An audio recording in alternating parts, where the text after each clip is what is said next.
Amen. Sige po, ilakas mo yung palakpak mo sa ating Panginoon. Yung pinakamalakas na palakpak sa ating Panginoon.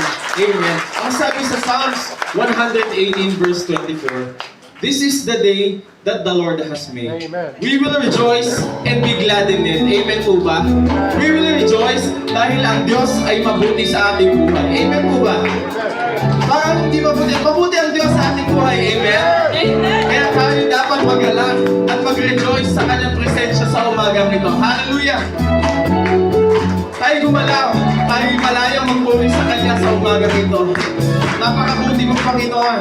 Karapat-dapat ka sa aming pagpuri. Hallelujah! We say, and there's a light that shines with hope and grace in the sky. With your mercy each day we're alive. Let your glory pour out, Jesus. There's a joy that overwhelms our souls, 'cause we know our God is in control, overflow. Let your people pour out, Jesus. This is the day that the Lord has made. Wala pa rin sa Panginoon. Rejoice and be glad. Let's sing for Jesus. This is the day that the Lord has made. We'll rejoice and be glad again. We'll rejoice and be glad again. Hallelujah. There's a light that shines with hope and grace from the sky. With your mercy each day we're alive. Let your glory pour out, Jesus. There's a joy that overwhelms our souls, 'cause we know our God is in control, overflow. Let your favor pour out, Jesus. Jesus. This is the day that the Lord has made. We will rejoice and be glad again. This is the day that the Lord has made. We'll rejoice and be glad again. We'll rejoice and be glad again.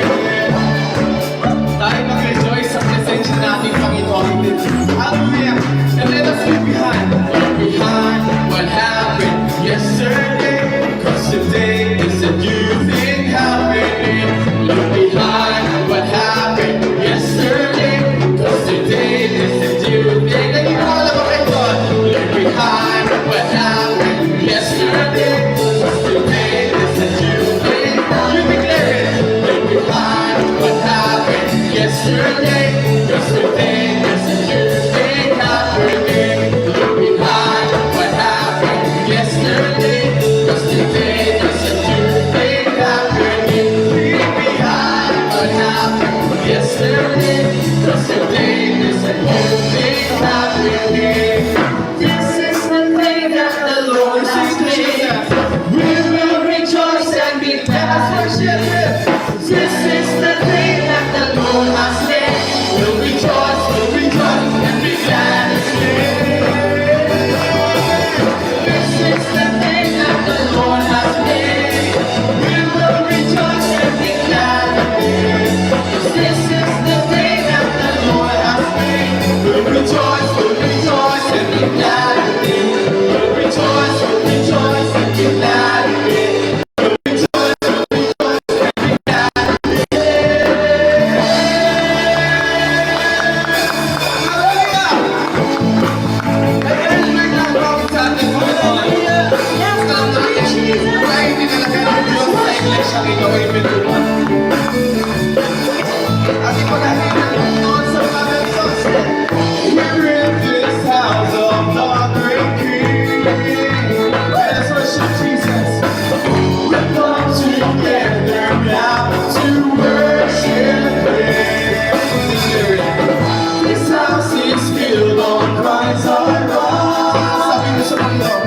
Cannot be shaken, cannot be shaken.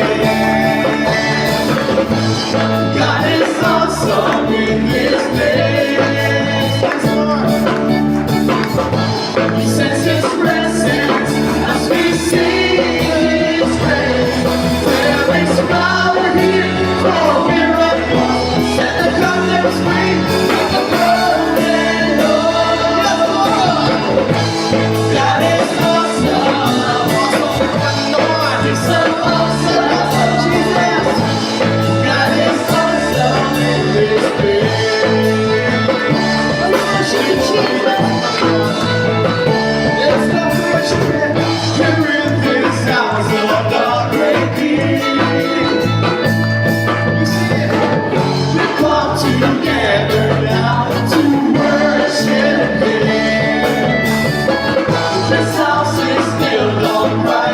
rock that cannot be shaken, that cannot be shaken.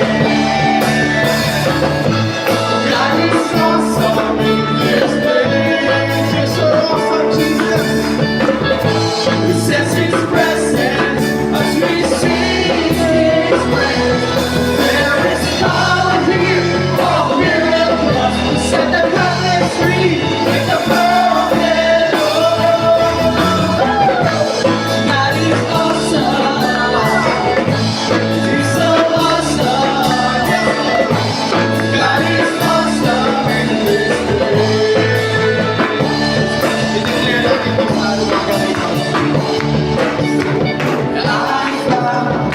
ating mga church of a living soul.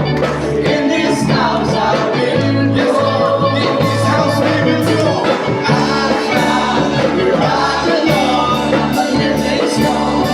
In this house I will go. You declare it. Come on. I found where I belong. I'm a living soul. In this house I will go. Sabi mo na naman.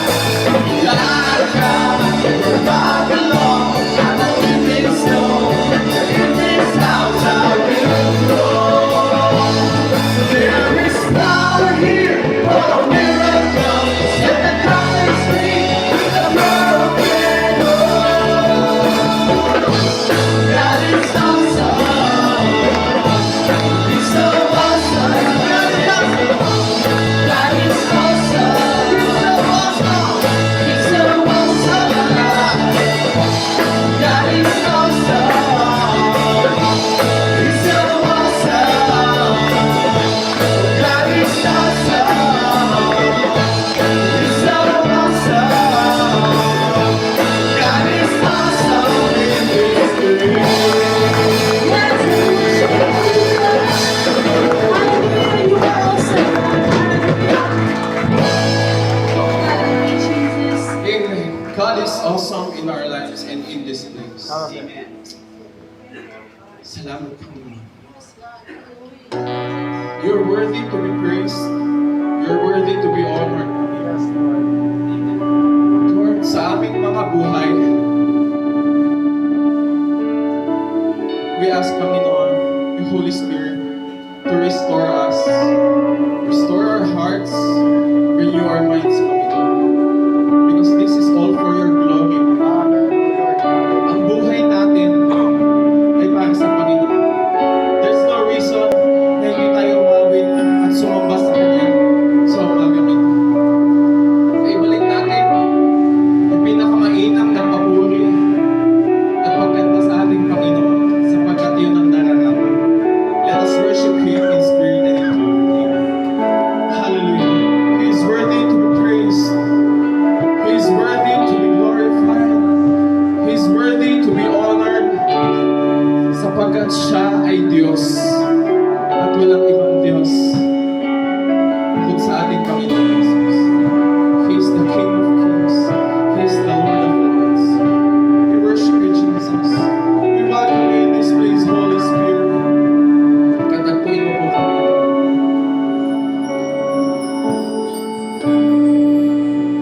Beautiful exchange.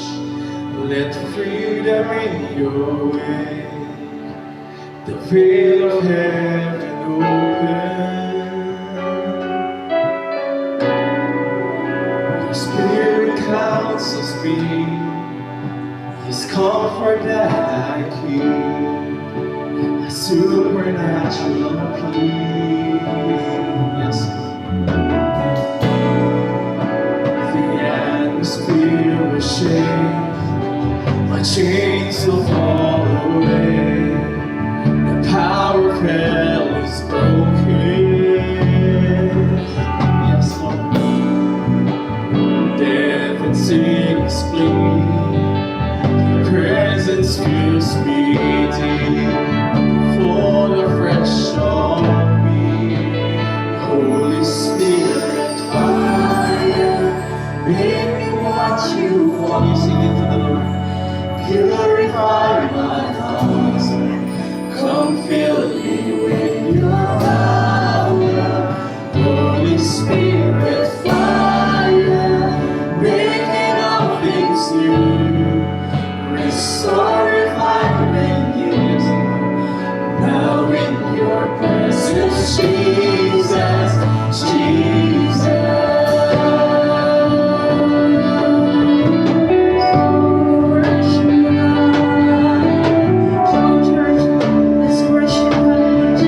making all things new. Restoring my renew. Now in your presence, Jesus, Holy Spirit, fire, make me what you want. Oh, purify my heart. Come fill me with your power. Holy Spirit, fire, making all things new. Restoring my renew. Now in your presence, Jesus, Jesus.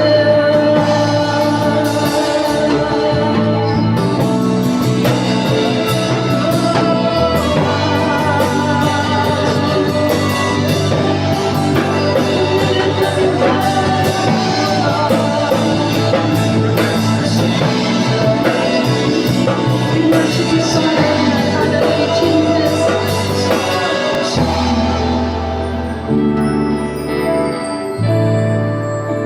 Let's sing it to Jesus. Mighty glory, come Holy Spirit, Yes, God. Hallelujah. open heaven, we're waiting here for you. Jesus. Overflowing, my soul refreshed and new. Fire falling, my house will worship you. Mighty, your glory, come Holy Spirit, open heaven, we're waiting here for you. Overflowing, my soul refreshed and new. Fire falling, my house will worship you. Mighty glory, come Holy Spirit, move. Open heaven, we're waiting here for you. Overflowing, my soul refreshed and new. Fire falling, my house will worship you. Mighty, come on, church. Let's welcome the Holy Spirit. Come on, Jesus. Open heaven, we're waiting here for you. Overflowing, my soul refreshed and new. Fire falling, my house will worship you. Holy Spirit, fire, make me what you want. Purify my heart. Come fill me with your power. Holy Spirit, fire, making all things new. Restoring my renew. Now in your presence, Jesus, Holy Spirit, fire, make me what you want. Purify our heart, Jesus. Come fill me with your power. Holy Spirit, fire. Glorify me.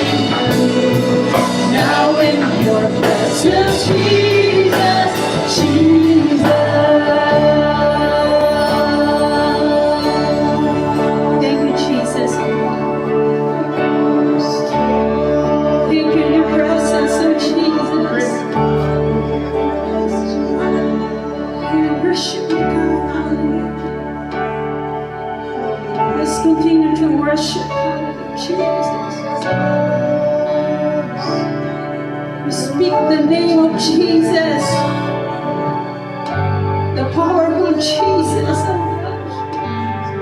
Hallelujah. Just want to speak the name of Jesus over every heart and every mind. 'Cause I know there is peace within your presence. I speak Jesus.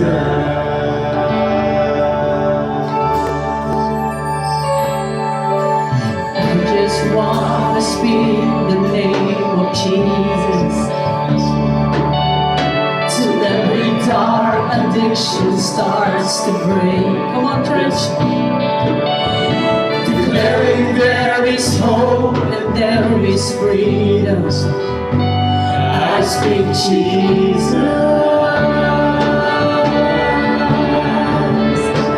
Your name is power. Your name is healing. Your name is love. Break every stronghold. Shine through the shadows. Burn like a fire. Yes, Jesus. Come on, say it. I just want to speak the name of Jesus. Come on, church. Over fear and all anxiety. To every soul held captive by depression, I speak Jesus. 'Cause your name is power. The name of the Lord is powerful. Is power. Come on, church. Declare it. Jesus. We worship you, Lord. Break every stronghold. Shine through the shadows. Burn like a fire. Your name, Lord. Your name is power. Your name is healing. Your name is love. Break every stronghold. Shine through the shadows. Burn like a fire. Shout Jesus. Shout Jesus from the mountains. Jesus in the streets. Jesus in the darkness over every enemy. Jesus for my family. Come on, church. I speak the holy name. Jesus, shout Jesus. Shout Jesus from the mountain. Jesus in the streets. Jesus in the darkness over every enemy. Jesus for my family. I speak the holy name. Jesus, shout Jesus. Shout Jesus from the mountain. Jesus in the streets. Come on, say. Jesus in the darkness over every enemy. Jesus for my family. I speak the holy name. Jesus, 'cause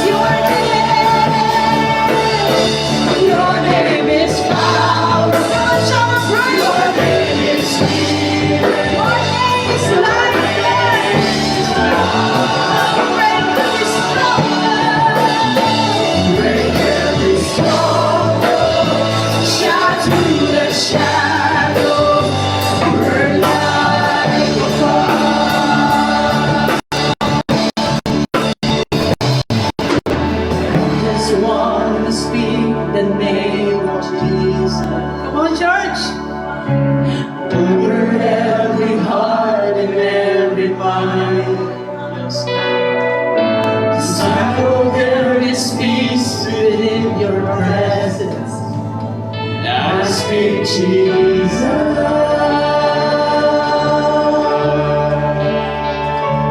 Your name is powerful. No other name but Jesus. Jesus is powerful.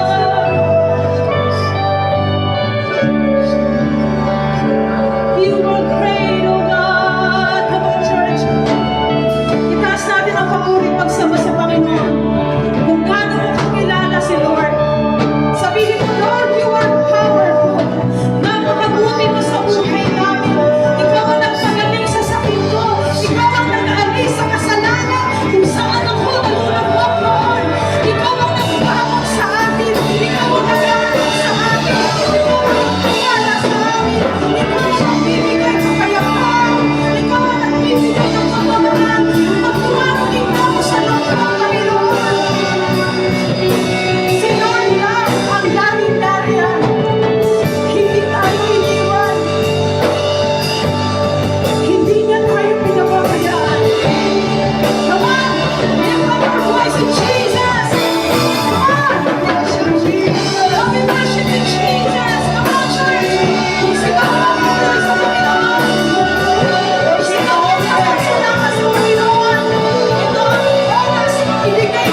Jesus for my family, I speak the holy name. Jesus,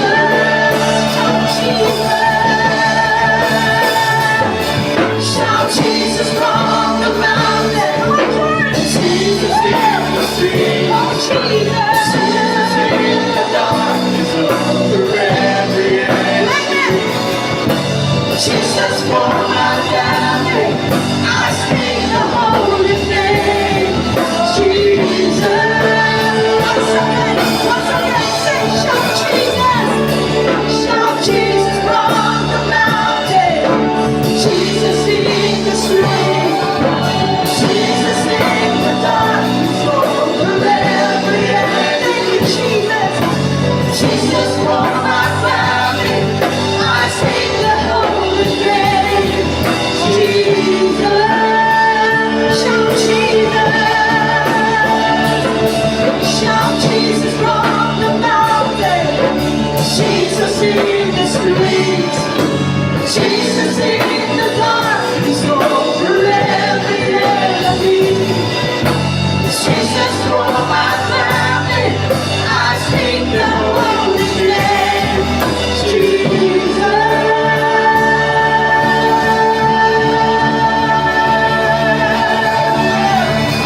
Oh, speak the name of Jesus. Oh, speak the name of Jesus. Say Jesus, Jesus. Jesus, oh God, you are holy God.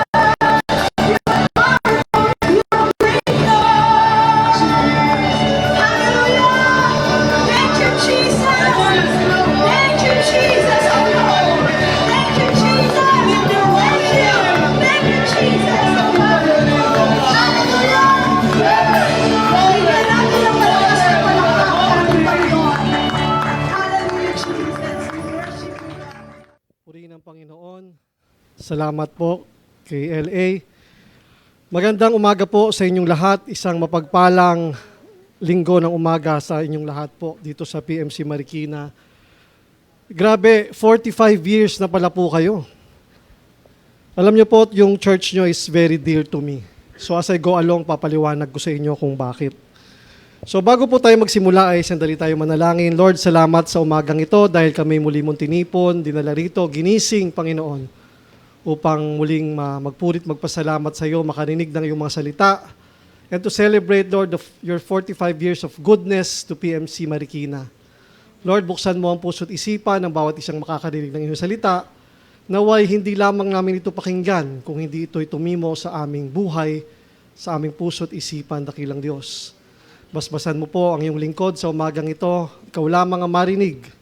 In the name of Jesus, Amen. Praise God. So again po, mula sa amin po sa PMC Bacoor, kami po ay bumabati sa inyo ng Happy 45th Anniversary. Maganda po yung inyong topic. Actually, matagal na po itong binigay ni Pastor Nes sa akin. Maganda po yung napili niyong topic sa inyong anniversary. From repair to refining, being molded for God's greater glory. Mula sa pagsasaayos hanggang sa pagdadalisay, hinuhubog para sa mas mataas na kalwalhatian ng Diyos. So yung message title ko po for this morning is Purified for His Purpose. Katulad po ng binanggit ni LA kanina, ako po ay anak ng parehong pastor. So yung tatay ko po ay matagal siya nagpastor, more than 60 years. Recently, pinaretire ko na kasi po medyo, alam nyo na, he's 87 years old. Medyo makakalimutin na, baka kung ano pa masabi. Tsaka hindi niya na po kayang tumayo ng matagal. Nakaupo na lang po siya. So minsan, nag-usap po kami. Sabi niya sa akin, "Anak," sabi ko, "Yes, Dad. Kapag ikaw ay naiimbitahan o naimbitahan sa isang anibersaryo, yan ang mga church, anniversary." Sabi ko, "Yes, Dad, may nag-iimbita naman." tandaan mo, merong pakain yun. Tapos, sabi ko ngayon, ano naman koneksyon kung may pakain?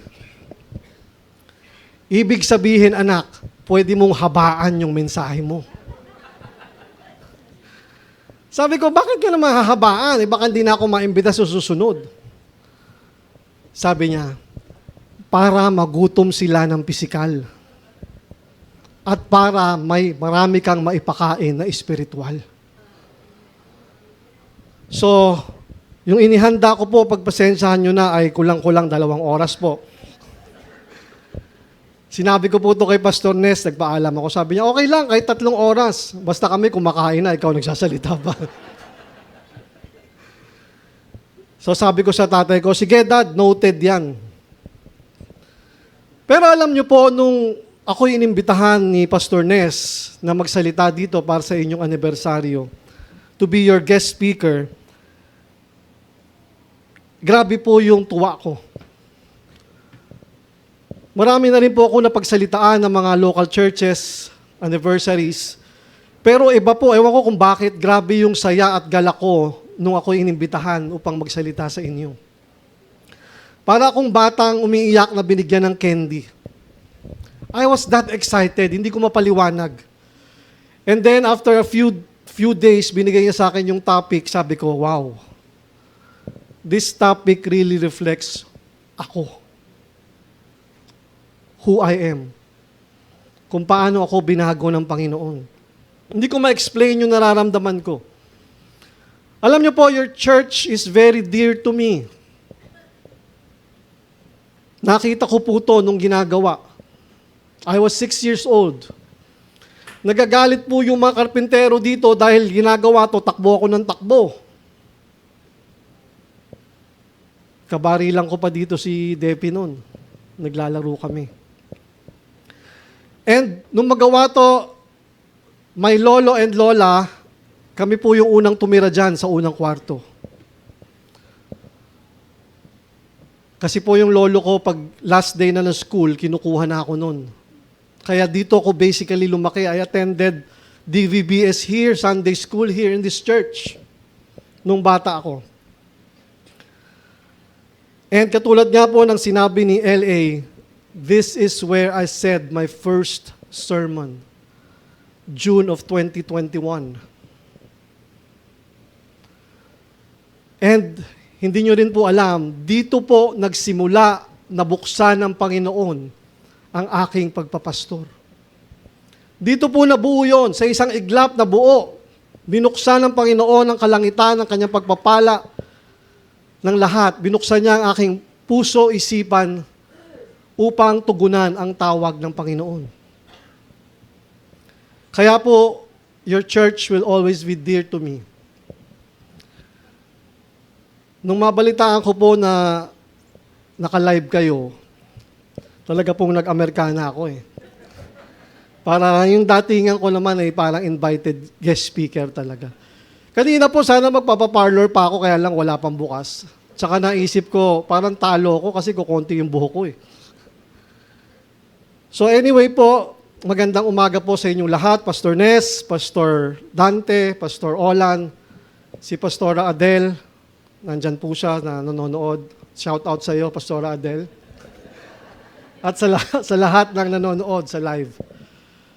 Maganda po yung anchor verses na napili doon sa inyong topic. Sa Malakyas, sa Tagalog, or sa Malakay 3, verses 2-3. I will read it from the New International Version. Sabi po dyan, but who can endure the day of His coming? Who can stand when He appears? For He will be like a refiner's fire or a launderer's soap. He will sit as a refiner and purifier of silver.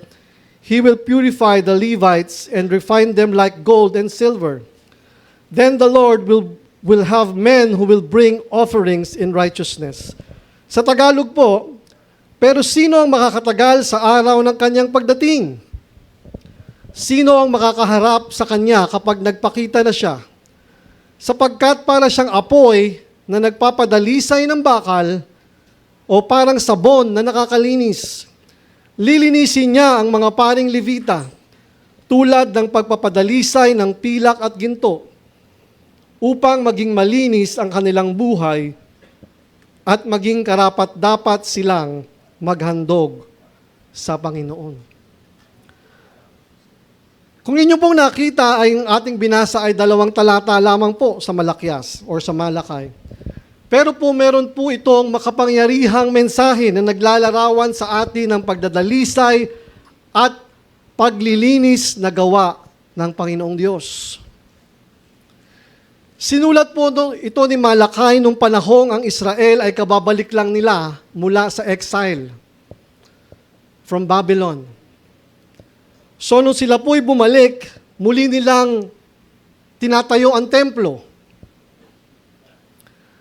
Ngunit, ang masakit pong katotohanan, spiritually, o kanilang spiritual na buhay, yung mga tao dito, particular yung mga kaparian o yung mga priests, sila ay mga nanlamig sa pananampalataya. Nagkaroon ng korupsyon at sila ay naging parang happy-go-lucky sa kanilang faith. Yung kanilang mga handog ay kung ano-ano na lang or mga polluted yung kanilang offerings.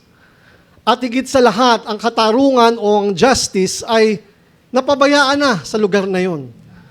Sa madalit salita mga kapatid, sila ay parang namumuhay na walang pagkakilala sa Diyos. Or they beginning to act as if they don't know the Lord. Wala na silang pakialam sa kanilang mga kinikilos. Parang walang Diyos sa kanilang buhay. So the people started questioning, where is the God of justice? O nasaan ang Diyos ng hustisya? Kaya po sa Malakyas o sa Malakay 2:17, ganito po ang sinabi, sawang-sawa na si Yahweh sa inyong mga sinasabi, subalit itinatanong pa ninyo, bakit siya nagsasawa? Sinasabi ninyong mahal ni Yahweh ang mga gumagawa ng kasamaan at nalulugod siya sa kanila. Hindi tatanong din ninyo, nasaan ang Diyos na makatarungan? So these people began to question, where is the Lord or God of justice? Kaya po itong mga talatang ating binasa, nakasama doon sa inyong theme, yan po yung sagot ng Panginoong Diyos. Ako'y darating, ngunit not in the way that you expect. Mahirap yung ganon, di po ba? I am coming but not in the way you expect. Ako'y darating, ngunit hindi sa paraang inaasahan nyo. Minsan nangyayari yan sa atin. May biglang tayong nagiging bisita nang hindi tayo handa. So parang ganon kung titignan mo. Darating ang Panginoon, sabi niya, nang hindi nyo inaasahan.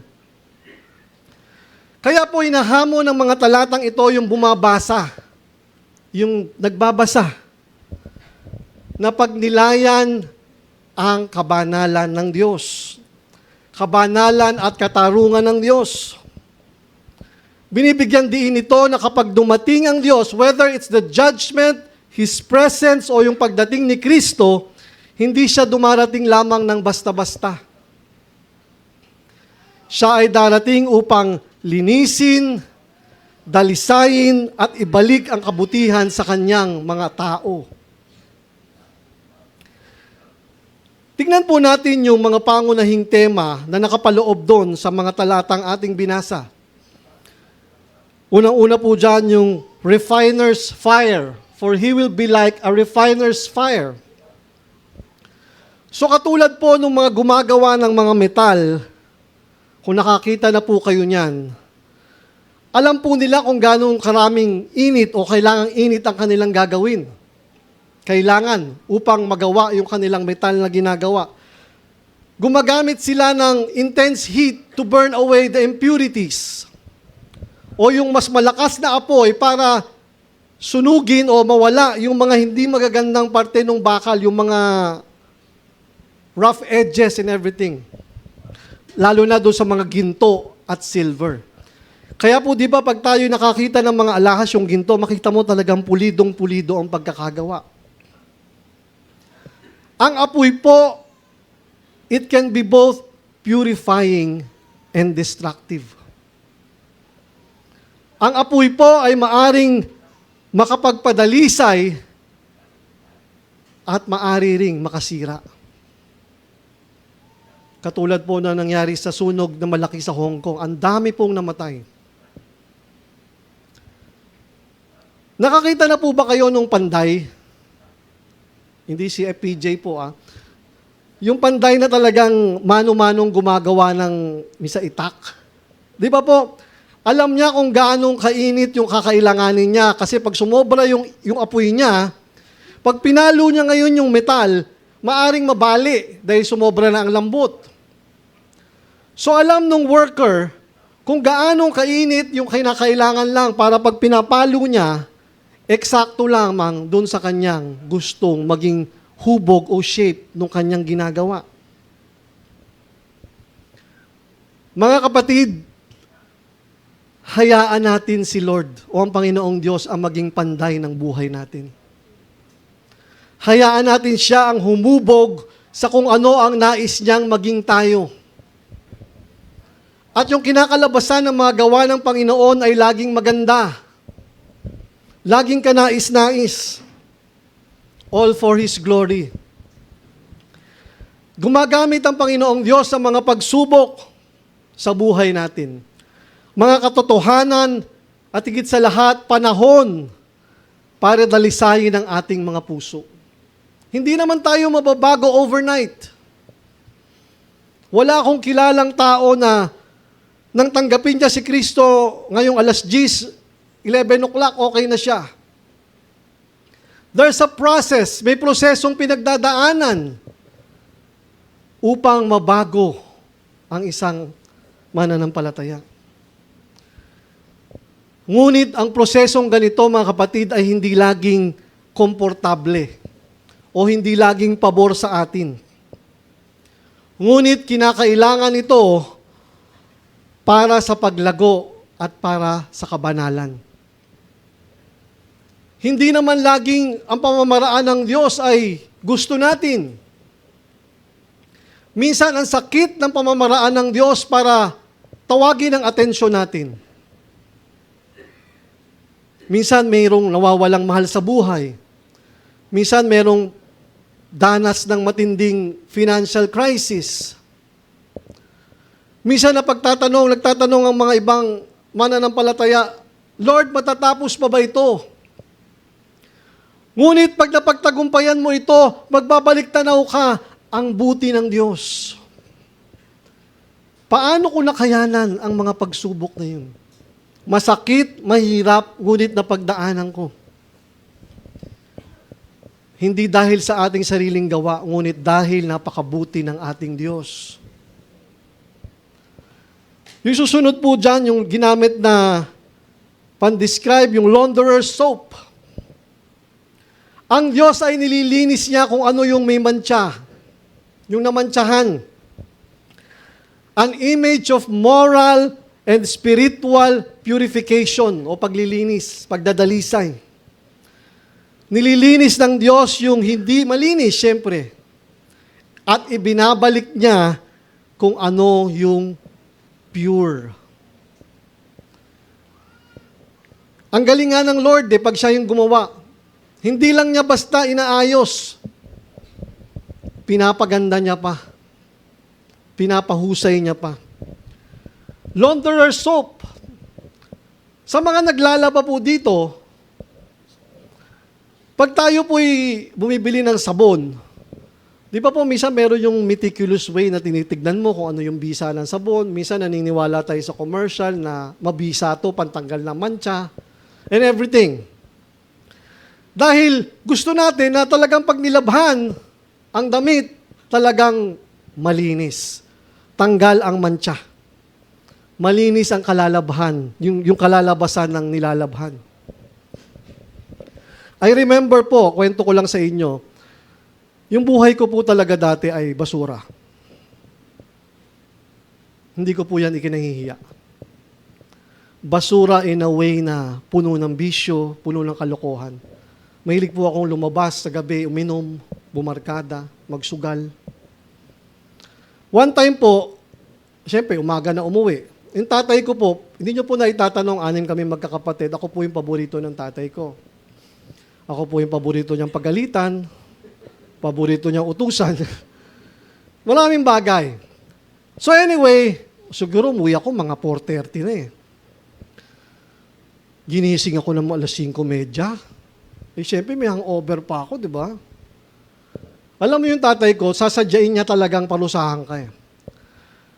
Sabi niya, ang dami namin magkakapatid eh. Laban mo lahat to. Ang dami oh. Siyempre, di ba, halos 8 kami. 6 magkakapatid, sila mag-asawa, 8. Laban ko daw ang daming damit. Eh di, antok-antok ka pa, may hangover ka pa, amoy alak ka pa. Sabi, inintay ko umalis. Pag alis, nagkape, umalis. Kinuha ko lahat ng damit, nilagay ko sa malaking batya, binasabasa ako ng tubig, inapakapakan ko. Ayun, sinampay ko na. So, nung hapon, sabi ko sa mga kapatid kong babae, tuyo na yung nilabang ko, ang baho. So, nagalit sa akin, di ba? Anong ginawa mo dito? Dahil di ko sinabon. Naikwento ko yan mga kapatid dahil katulad ng pag-describe sa Panginoon, para siyang launderer's soap pag naglinis. Talagang pinalilinis niya yung ating mga bagay sa atin, mga kaugalian na hindi maganda.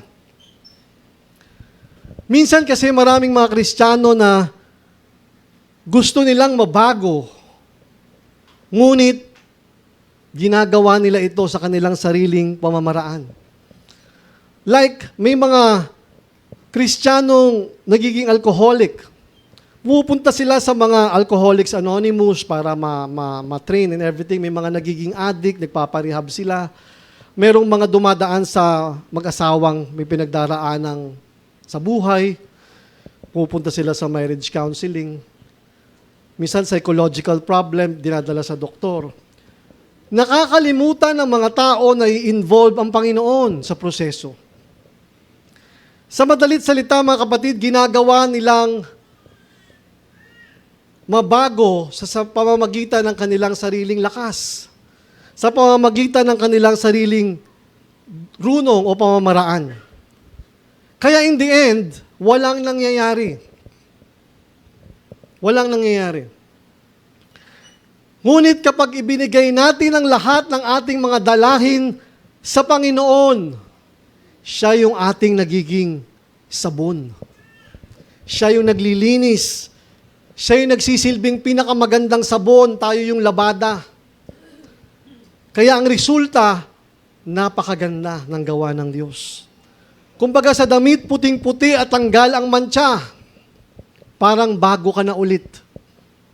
Ganyan kabuti ang Panginoon Diyos.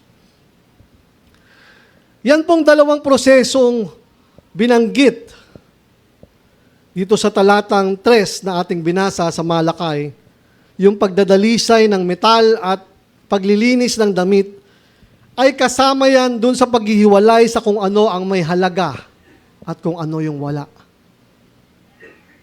Kaya nga po inaalis ng mga, sabi ko kanina, ng metal workers yung mga impurities sa metal dahil walang halaga yun.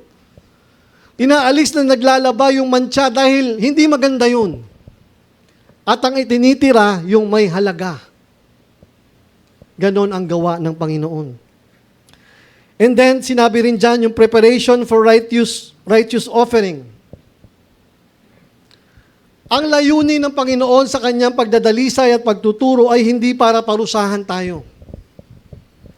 Kung hindi, baguhin yung ating anyo, pagbabagong anyo, upang ang kanyang mga anak ay maging karapat-dapat sa pag-alay at pagsamba. Yung tunay kang matuwid at katanggap-tanggap sa Lord. Kasi kung tayo'y dumadalo dahil tayo napipilitan at patuloy pa rin tayong namumuhay sa kung ano tayo dati, hindi gusto ng Panginoong Diyos yun. Meron lang po akong 3 gustong ipunto. dito sa ating pag-uusapan o pinag-uusapan sa umagang ito. Unang-una po, God's presence purifies. O ang presensya ng Diyos ay nagkapalinis. Maraming mga anak ng Diyos, gusto nila yung presensya ng Diyos. Ngunit hindi naman nila pinaghahandaan ito. Marami pong ganyan. We often want God to show up in our lives. Lalo na pag tayo may pinagdadaanan sa ating buhay. Lalo na pag tayo'y lugmok sa kalungkutan, sa pagdurusa, sa pighati. Gusto natin na ang Diyos ay nandyan. Ngunit kamusta ang ating buhay kapag maayos? Kamusta ang ating buhay espiritual kapag maayos ang takbo ng buhay? Kaya po si Malakyas o si Malakay reminds us na pag nagpakita ang Diyos, when He does, He confronts sin. He refines our character. And He calls for holiness. Minsan po, ang gusto natin sa Panginoon Diyos, puro pakabig. Aminin po natin yan. Once in our life, gusto natin sa Panginoon Diyos yung puro pabor sa atin. We want blessings. We want good health. We want magandang finances, magandang buhay. Ngunit, minsan, hindi natin ito pinaghihirapan. Hindi natin ito binibigyang halaga ang Diyos sa ating buhay. Ngunit ang bawat tao pag dumaraan sa pagdurusa, sa pighati, sa kagipitan, ang unang buka ng bibig, Diyos ko. O Lord. Kahit yung mga walang pagkakilala sa Diyos, pag sila'y nasa bingit ng kamatayan, ang unang-una nilang nababanggit, My God, O Lord. Narinig nyo na ba yung mga Kristiyanong nagsasabing, matagal na ako anyang Kristiyano. Tagal na ako Kristiyano, 50 years na, 40 years na. Pero, ang masakit na katotohanan ay wala ka nakikitang pagbabago sa kanilang buhay. Marahil matagal na silang dumadalo sa gawain. Ngunit sa labas ng iglesia o sa labas ng mata ng mga kapatid sa Panginoon, iba ang kanilang pamumuhay.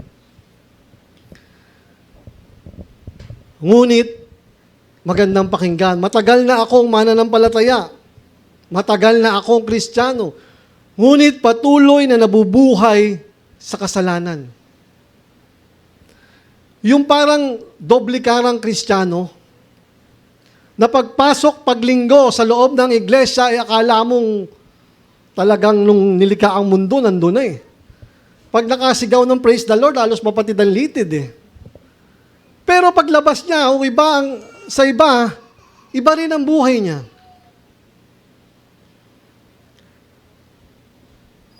Maraming mga Kristiyano nakakalungkot na katotohanan, mga kapatid. Maraming mga Kristiyano ang ginagawang lisensya ang kaligtasan upang patuloy na mamuhay sa pagkakasala. Ang kanilang katuwiran, ligtas na naman anya ko eh. Literal na pinanghahawakan ang sinabi sa Romans 10:9. Basahin natin yan, Romans 10:9. Kung ipahahayag ng iyong bibig na si Jesus ay Panginoon at buong puso kang sasampalataya sa Kanya na siya'y muling binuhay ng Diyos, maliligtas ka. Kung ito lang po ang requirement sa kaligtasan, kung yan lang po bakit po si Apostol Pablo na siyang sumulat nito ay nagtayo rin siya ng maraming iglesia sa iba't ibang panig ng mundo? And the same author, si Apostol Pablo rin po, ang nagsabi sa 2 Corinthians 5:17, kaya't kung nakipag-isa na kay Kristo ang isang tao, ano daw sabi? Isa na siyang bagong nilalang. Wala na ang dati niyang pagkatao, sa halip na palitan na ito ng bago. Hence the words, born again. Hindi po sa pisikal, kundi po yung spiritual. So paano po nating masasabi na naging pagtanggap kay Kristo ay totoo kung yung dating pagkatao natin ay hindi na bago? Kung mas naging worst pa tayo kaysa sa dati? Ang kaligtasan po ay hindi na mamana. Bilang anak po ng pastor, 2 pastor, akala ko nung una ganun. Ilang beses ko tinanggap si Kristo, paulit-ulit. Pero hindi ako nababago. There was even a time na nag-altar call. I think we were in Victory or CCF that time. Matagal po ako nawala sa PMC. More than 20 years. Nag-altar call, lapit ako, tanggap ako.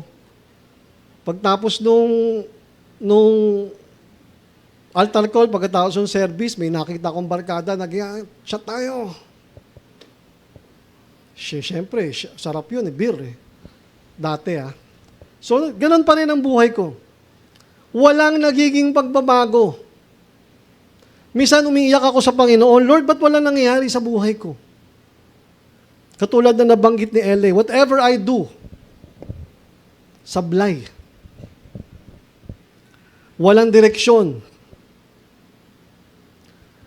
Mga kapatid, hindi lamang natin dapat hangad o hinahangad yung presensya ng Diyos. Dapat ay handa tayong mabago nito. Handa tayo na mabago ng presensya ng Diyos. 1 John 1:7 said, ngunit kung namumuhay tayo sa liwanag, tayo'y nagkakaisa at ang lahat ng ating kasalanan ay nililinis ng dugo ni Jesus na kanyang anak. Malinaw po ang sinasabi ng banal na kasulatan. Tayo ba mga kapatid, handa na ba tayo sa proseso ng Diyos para sa ating buhay? Tinanong na ba natin ang ating sarili, handa ba tayong dalisayin o purify ng Diyos? Baguhin ng Diyos? Second point, refining is painful but loving. Ang pagdadalisay ng Diyos ay masakit, ngunit may pag-ibig. Sabi ko nga po kanina, hindi lahat ng gagawin na pamamaraan ng Panginoon ay gusto natin. Minsan masakit, minsan mahapdi. Binabago niya yung ating loob. Hindi niya gustong baguhin yung panlabas. Hindi dahil kung hindi ka kagandahan lalaki dati, pag tinanggap mo si Kristo, magiging makakamukha mo kagapuhan ni Pastor Dante. Hindi ganun eh. Hindi yung panlabas ang gustong baguhin ng Panginoon, kundi ang panloob. Kaya nga po sabi ko, hindi laging pabor sa atin. Siguro nakakita na kayo ng mga taong, o particular sa mga artista, yung nagpapagawa sila ng sarili para lalo silang gumanda, lalo silang pumogi. Marahil na bago ang kanilang panlabas, ngunit ang panloob ay pareho pa rin. Ganon pa rin. Kung ako po'y nakilala nyo, 8 years ago,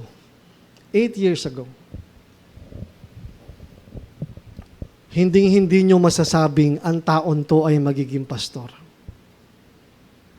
Walang ka-trace-trace. Walang, kumbaga, wala eh. Walang sinyales. Miinom ako, ninigarilyo ako, nagsusugal ako.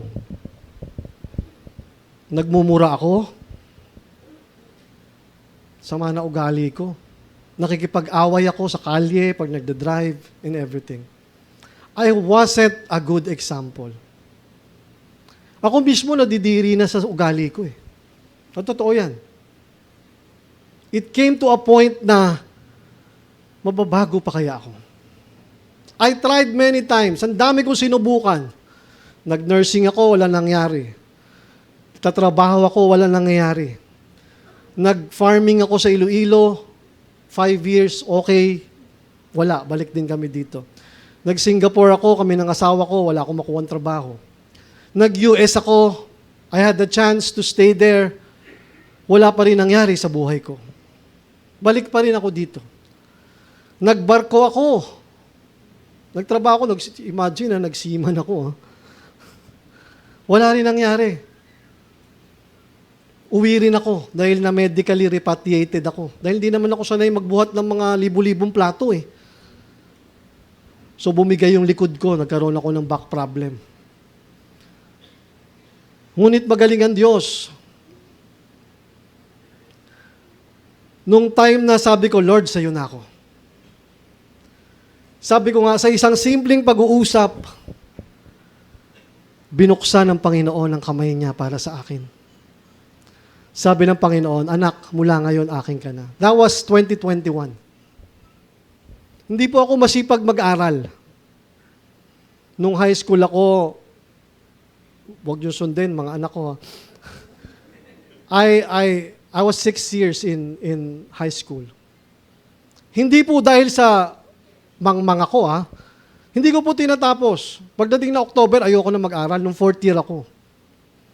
Sumali ako sa mga fraternities, everything. Puro kalokohan ang buhay ko. Sabi ko nga, wala nangyayari.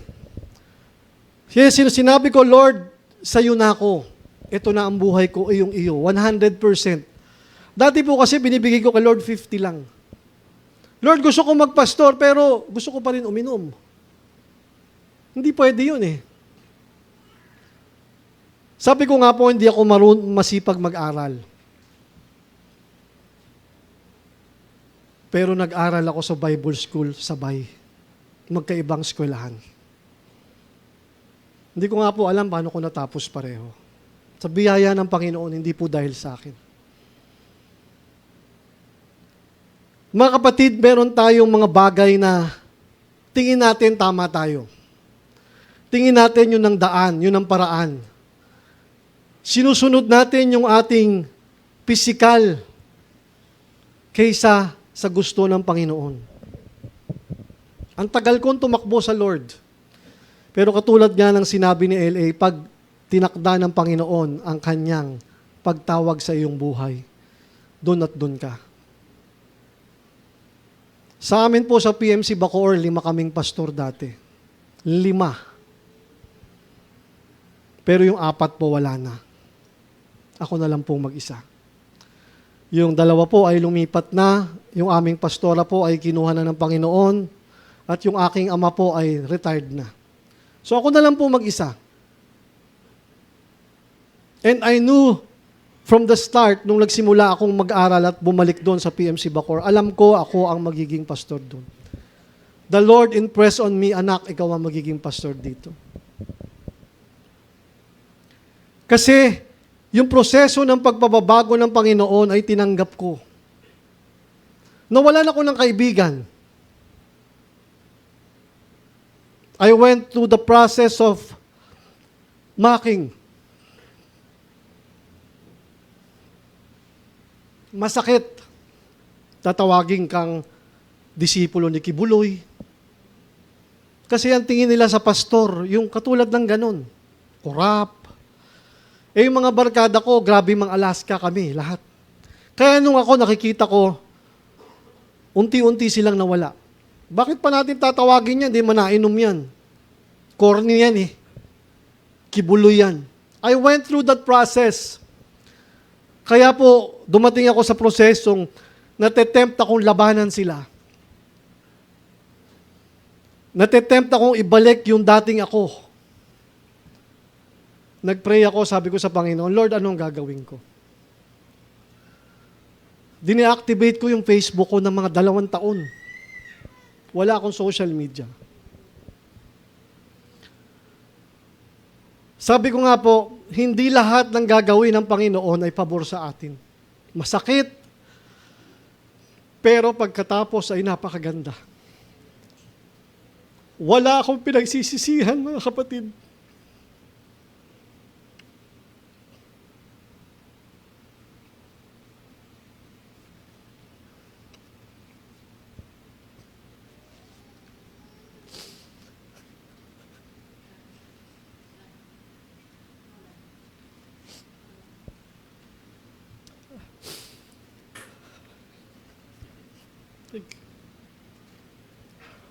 Pasensya na po kayo.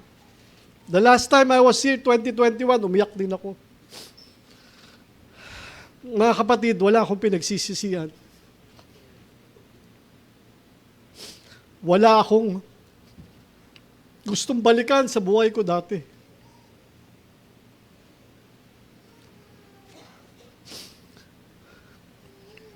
Ang kaibigan, magaling lang yan sa makamundong mga bagay.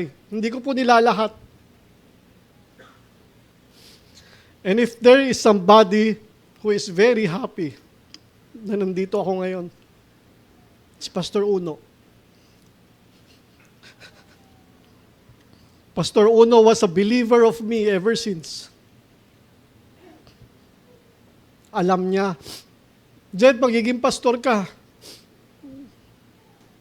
Minsan tinatawagan ako yan, nasa inuman ako. Hindi niya ako tinigilan. He kept on believing na tinatawag ako ng Panginoon until he had that cancer. Nagtampo pa ako dyan. 2021. Tinatawagan ko, Kuya Uno, sagutin mo ako. Kailan natin na-harvestin yung saging mo sa Alfonso? Promise mo sa akin yun eh. Hindi ako sinasagot, nire-reject. Nagtampo pa ako dyan. Hindi ko alam, hindi na pala siya nakakapagsalita dahil wala siyang boses. But he kept on believing on me. Mag-pray mo yung calling mo, alam ko gagamitin ka ng Panginoon. Kaya sabi ko sa inyo mga kapatid, ang proseso ng Diyos ay hindi laging pabor sa atin. May mawawala, ngunit ang ipapalit ng Panginoong Diyos ay higit pa sa nawala. Panghawakan niyo po yan. Dati ako Zimbabwe tawag nila. Zimbabwe. Wala nangyayari sa akin, wala ko naiintindihan sa sinasabi ng pastor. Hindi ko naiintindihan ang nangyayari sa church. Pero nandyan ako. I was there. Ang gandang tignan sa kagaling, nagsimba. Nag-church. Ngunit yung pagbabago ay wala. Wala. Patuloy ang pamumuhay sa kasalanan. Kaya nga nung ako'y sumuko sa Panginoon, 360 degrees. Dati po, 9:30 ng gabi, maliligo pa lang ako. Gigimik pa lang ako. Umuwi ako, may araw na. Ay, alam ng kapatid ko yan. Alam ng asawa ko. Uwi ako, may araw na. Nakainom. And everything. Ngayon po, 9:00 ng gabi, tulog na ako. Matagal na. Hindi ako lumalabas. Wala akong barkada. Wala akong barkada. Ang kaibigan ko lang, yung mga anak ko, asawa ko, mga taga-church. I totally removed. Hindi po pala remove. Ako yung ni-remove nila. Pero okay lang po, pinalitan ng Diyos yan. Kaya po yung ginagamit na proseso ng Panginoon, sabi sa talata, fire and soap. He is like a refiner's fire. Andyan po yung trials. Bakit niya tayo binibigyan ng trials? To strengthen our faith. Binibigyan tayo ng Diyos ng pagsubok. Nandyan yung correction. To let us know na nawawala tayo o naliligaw tayo. Conviction. Yung gawa ng banal na Espiritu to remind us na tayo'y mali. Mga kapatid, kung alam mo ang ginagawa mo ay mali at hindi ka na nako-convict dito, may problema ka ng espiritual. Kung paulit-ulit na alam mo na dapat mong piliin ay tama, ngunit pinipilit mo ay ang mali, nagiging paulit-ulit na lang. Wala na yung conviction sa'yo. And of course, yung suffering. Minsan, hinihiling natin na meron tayong mahal sa buhay na nasa bingit ng kamatayan. Of course, we want to pray na for healing. Instead of healing, anong ginagawa? Anong nangyayari? Kinuha siya na wala sa atin. Masakit tayo dumaraan sa pagdurusa, sa pighati, in mourning. Ngunit hindi natin nakikita na sa pamamagitan nito ay tinuturuan tayo ng Diyos. Anak, mas kumapit ka sa akin. Anak, mas magtiwala ka sa akin. Sabi nga kanina, fire burns away impurities. Inaalis ng apoy yung mga dumi. Hinahayaan ng Diyos na linisin ng init ang ating mga motibo sa buhay, ang ating mga maling gawi, at yung ating mga maling pagnanasa. Nakakita na po ba kayo ng gumagawa ng silver? O yung pilak? Yung gumagawa po ng silver, pag nire-refine niya po yan, hindi niya matawag na perfect yan until makita niya yung sarili niya doon. Yung mag-reflect yung kanyang image doon sa silver. And then masasabi niya, okay na to. This is almost perfect. Katulad ng Panginoong Diyos, hinuhubog niya tayo into His own likeness. Ginugusto ng Diyos na hubugin tayo sa kung ano siya, yung maging katulad niya. Ayaw niya tayong iwanan sa kung ano tayo. Ayaw niya tayong bitawan. Minsan tayo ang humihiwalay. Kaya kung ating tatanungin ang ating mga sarili, mga kapatid, iniiwasan ba natin ang apoy ng Diyos? Iniiwasan ba nating mabago tayo? O tayo'y nagpapaubaya dito? Yung launderer soap po, yan po yung deep, malalim, and moral cleansing. Paglilinis ng moralidad. Hindi lang po yung panlabas, but the heart and the mind. Puso't isipan ng kanyang mga anak. Dahil kung ano po ang iniisip mo kung mali, yun ang gagawin mo eh. So kailangan po konektado yung puso't isipan. Ang maganda mga kapatid, ang Diyos ay hindi lamang tayo basta nire-repair. Hindi lamang tayo basta inaayos. Ang pinakamagandang gawa ng Diyos, yung tayo ay binabago niya. He transforms us to the person He wants us to be. Sa kung ano ang gusto niya para sa atin. Kaya po yung mga nakita nyo kanina, yung trials, discipline, conviction, correction, yan yung mga apoy at sabon ng ating spiritual na buhay. Huwag nating iwasan yan. At ang ating Diyos sa makapangyarihan na nagtitimon, hindi lamang niya basta sinusunog, hindi lamang niya basta sinasabon, bagkos pinipino niya tayo. Pinipino niya. Para paglabas, we are according to His likeness. Tayo'y maging dalisay. Hindi lamang basta masabing nagawa. Pure. Hebrews 12:6 said, sapagkat dinidisiplina ng Panginoon ang mga minamahal niya at pinapalo ang itinuturing niyang anak. Katulad rin ng isang magulang na nagdidisiplina sa kanyang anak. Sometimes, nagagalit rin tayong mga magulang. Merong magulang na namamalo. Merong mga magulang na nagsasalita ng hindi maganda. Ngunit hindi ganyan ang Diyos. Maayos ang proseso ng Panginoong Diyos para tayo hubugin. Sabi ko nga kanina, minsan masakit ang pamamaraan ng Diyos sa pagdisiplina sa kanyang mga anak. Pero wag natin tignan ito mga kapatid bilang isang parusa. Hindi tayo pinaparusahan ng Diyos. Kung hindi ito isang uri ng pagtuturo upang tayo ay matuto at mahubog sa kung ano ang nais niya para sa ating buhay. Mga kapatid, bawat isang naririto may purpose ang Panginoong Diyos sa buhay mo. Mayroon. Hindi ka lang basta attender. Hindi ka lang basta pumapasok dyan. May purpose o layunin ang Diyos sa buhay mo. Hindi mo kinakailangan kumanta dito linggo-linggo. Hindi mo kinakailangang kung ano ang gawin mo sa Diyos. Maging prayer warrior ka lang. Ministry mo na yan sa Diyos. Maraming pwedeng gawin para sa kaharian ng Diyos, mga kapatid. Kaya ako naniniwala, ang bawat isa na naririto may layunin ang Diyos sa buhay mo, kapatid.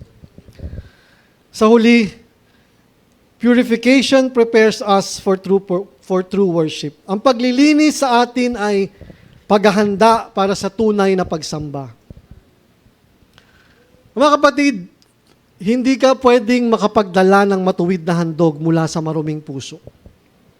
Hindi gusto ng Diyos yan.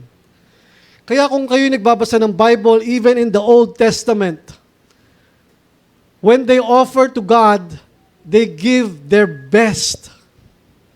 Pinakamaganda nilang alaga, pinakamaganda nilang mga ani, ang lahat ng pinakamaganda ay binibigay nila sa Diyos. Kaya nga sabi, hindi ka maaaring makapagdala ng matuwid na handog mula sa maruming puso. Hindi gusto ng Panginoong Diyos ang malaki mong offering kung galing ito sa hindi maganda. Mas gusto pa ng Panginoon yung talagang cheerful giver. Maaring maliit yan, ngunit ito'y bukal sa iyong puso, mas gusto ng Diyos yan. Hindi pinipino tayo, nire-refine tayo ng Panginoong Diyos, hindi lamang para sa ating kapakanan. Kung hindi upang luwalhatiin natin siya ng tama at higit sa lahat, mapaglingkuran natin ang ating kapwa ng tapat. Naranasan nyo na ba, mga kapatid, minsan sa inyong buhay na dumalo sa gawain ng Diyos nang may kabigatan sa puso? Have you ever rebelled against God? Yung parang nakikipag-tug of war ka kay Lord, di mo na ako sisimba, di naman nasasagot ang mga panalangin ko. Yung may bigat ang iyong puso pero dumalo ka, naranasan nyo na po ba yan? Ang hirap mag-praise. Ang hirap mag-worship. Minsan ang hirap magbukas ng bibig para manalangin. Dahil may bigat ka sa puso. Ang hirap umawit. Yung parang kahit anong sabihin ng pastor, lutang ka. Kasi wala doon yung puso mo sa pagsamba. May bigat kang pinagdaraanan. Kaya pagkatapos ng service, pumasok ka ng basyo. Paglabas mo, basyo ka pa rin. Wala kang naunawahan. Dahil nga hindi malinis yung ating puso. Kaya ang paglilinis ng Diyos, mga kapatid, yan yung paghahanda sa atin para sa isang tunay at ganap na pagsamba. Mga kapatid, ang isang katotohanan, hindi malayo ang Diyos. Never naging malayo ang Diyos sa atin. Tayo ang lumalayo. Tayo.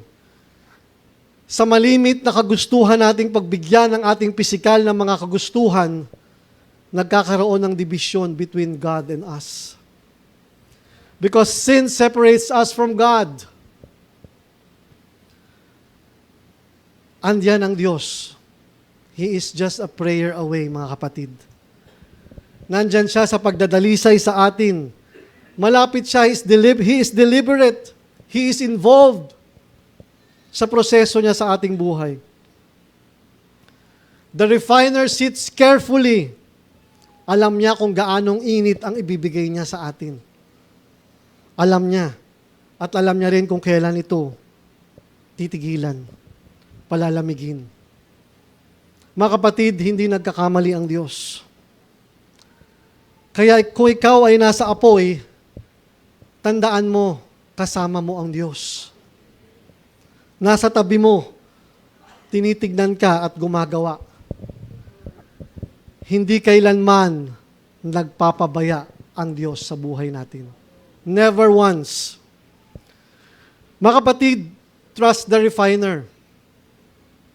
Pagtiwalaan natin yung refiner, he's more interested sa ating mga karakter kaysa sa ating panlabas. Mas interesado siya doon sa ating pagkatao na mabago tayo kaysa yung maginhawa lang yung buhay natin at wala tayong paglalim sa ating buhay espiritual. Sa aking pagtatapos, mga kapatid, itong mga talata sa Malakay 3, 2-3, hindi ito isang warning. Hindi ito isang babala para takutin tayo, mga kapatid, para palayo sa Diyos. Ito ay isang paanyaya or invitation na magpasakop tayo sa proseso ng Diyos. Sa proseso ng pagpapakabanal ng Diyos or sanctification. Hindi para takutin tayo. Ang Diyos, ang ating Diyos ay hindi siya contented dun sa pananampalatayang mababaw. Gusto ni Lord yung isang taong pinadalisay niya na pagdating ng panahon ay sinasalamin yung kanyang larawan or reflecting Christ's character. At higit sa lahat, na tayo ay lumalakad sa kabanalan. Tuwang-tuwa ang Diyos tuwing tayo'y nagbabasa ng Biblia, nakikipag-usap sa Kanya. Yung we seek Him more. Tuwan-tuwa naman ang kaaway pag tayo'y lumalayo sa Kanya. Kaya po sa ating pagninilay-nilay dito sa ating pinag-aralan, kung inyo po makikita ay inaanyayahan tayo ng Malakay 3:2-3 nung ating binasa. To ask o upang magtanong, handa na ba akong magpabago at dalisayin ng Diyos? Bukas ba ako sa Kanyang gawaing pagsasaayos at paglilinis sa aking buhay? Kaya nga mga kapatid, ito ay nagpapaalala sa atin ng presensya ng Diyos ay banal, higit sa lahat. Nagpapadalisay, wagas at dakila ang Kanyang pagmamahal sa ating lahat. Hindi niya tayo hahayaang maagaw ng kaaway. Hindi niya tayo hahayaang mamuhay sa kasalanan. Gagawa siya ng paraan upang tayo'y mabago. Minsan, sabi ko nga, masakit ang prosesong pagdaraanan, ngunit sa huli, ito ay kasiyasiya at maganda. Yung manggagawa ng metal o pilak at ginto, hindi naman nila sinisira yung kanilang ginagawa. Bagkus pinalalabas nila yung ganda at ng ningning nito. Ganyan ang magmahal sa atin ng Diyos. Palalabasin ng Panginoong Diyos ang pinaka-the best version ng sarili mo. Kung ipagkakatiwala mo sa Kanya ng buong buo ang inyong buhay. Kaya nga mga kapatid, my challenge for each and everyone, isuko natin sa Diyos, sa proseso niya, yung mga bagay sa buhay natin na hindi maganda. Yung mga bagay na hihirapan tayong baguhin. Hayaan natin ang apoy ng Diyos at ang Kanyang sabon ang luminis sa atin upang pag natapos ang Kanyang proseso ay para na tayong in likeness of Christ.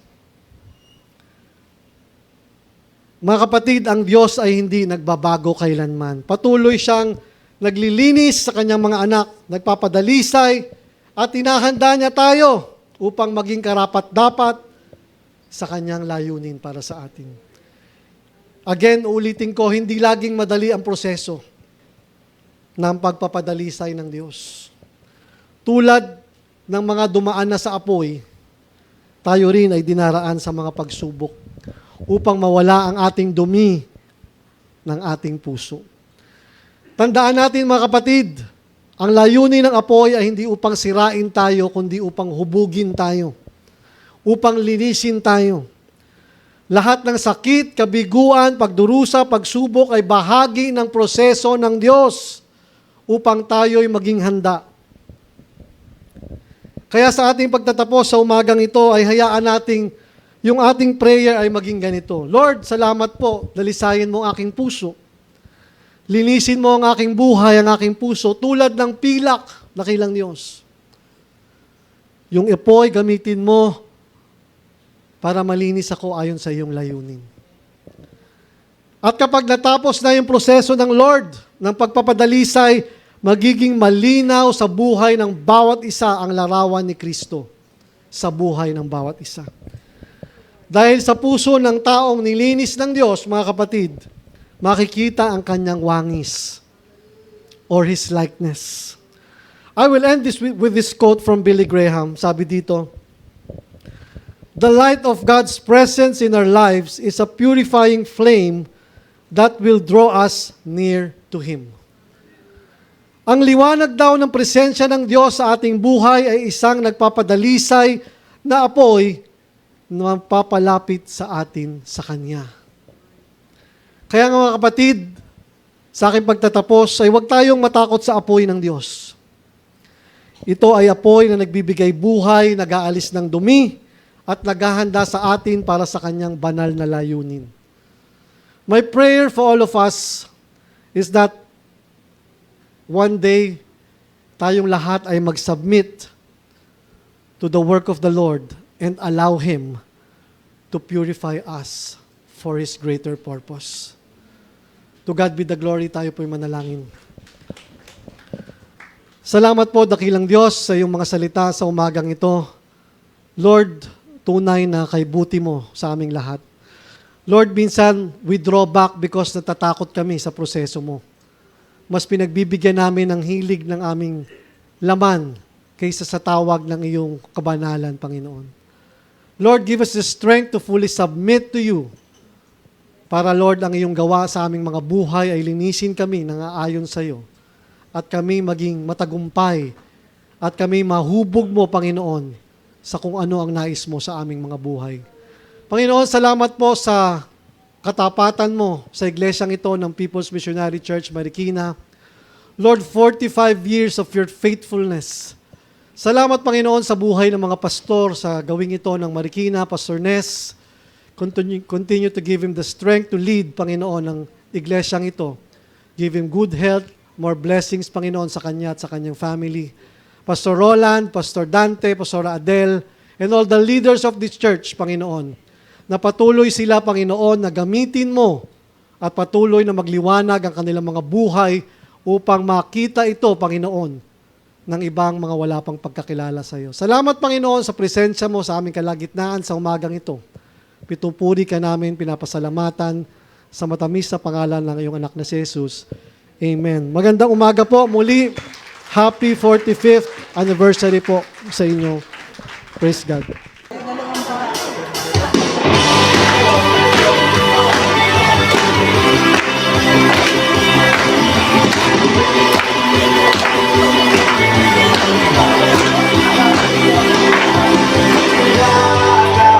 River, living water, a fountain that never will run dry.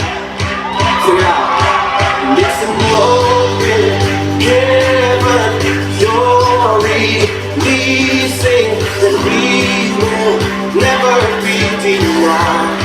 'Cause we're stirring up, 'cause we're stirring up deep, deep wells.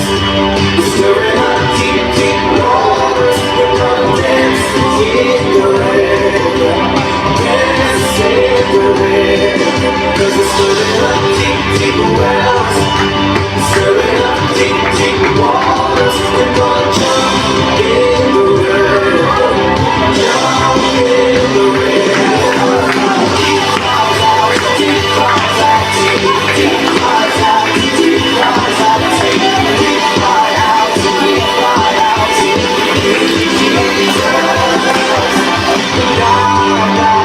River, living water, a fountain that never will run dry. No more now.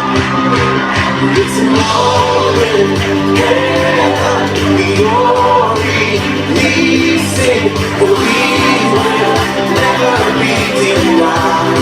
'Cause we're stirring up, 'cause we're stirring up deep, deep wells, stirring up deep, deep waters. We're gonna dance in the river, dance in the river. 'Cause we're stirring up deep, deep wells, stirring up deep, deep waters. We're gonna jump in the river, jump in the river. Deep cries out, deep cries out, deep cries out,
let's celebrate.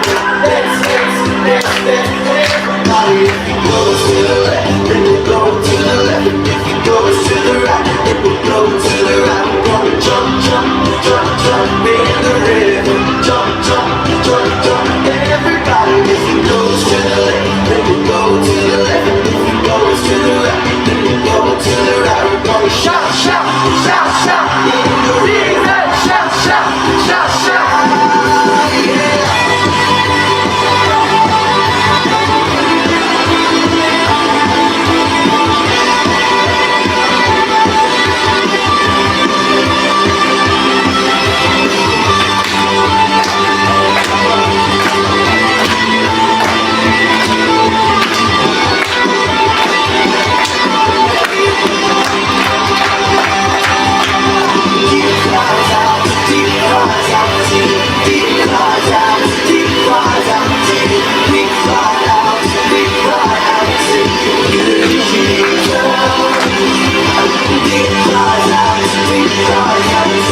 Deep